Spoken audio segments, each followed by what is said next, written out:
Right. Good evening, ladies and gentlemen. My name's Jamie. By day, I'm a hair follicle biologist, but at night, I become a poet. By gosh, do I know it.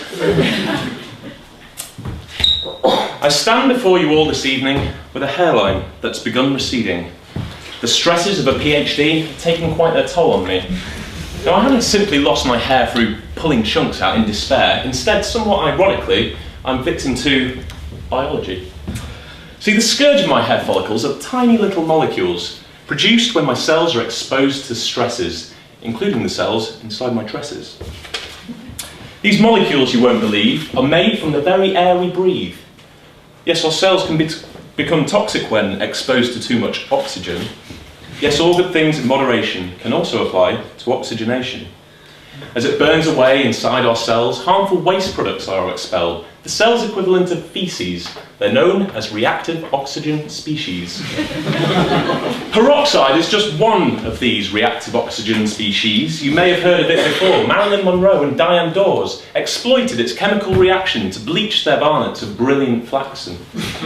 Now, peroxide won't make your cells go blonde. Instead, it buggers up the bonds that hold your DNA together to leave it looking frayed and weathered. And as your DNA takes damage, so your cells will start to languish. Your follicles grow tired and old, and thus I end up looking bald.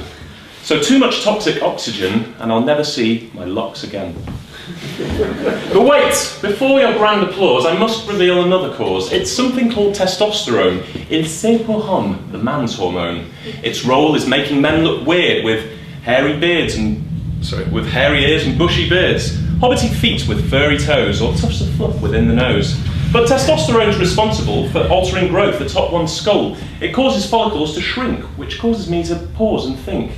Why do we see this paradox of hairy backs but barren locks? I conjecture and hypothesize that peroxide goes and modifies the effects testosterone confers, depending where the stress occurs. On bald male scalps, the stress is at its worst. Testosterone's effects are thus reversed.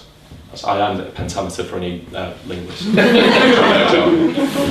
there you go, I've jumped the jargon, but finally, please, I beg your pardon for using such appalling rhyming and also my use of a somewhat irregular metre.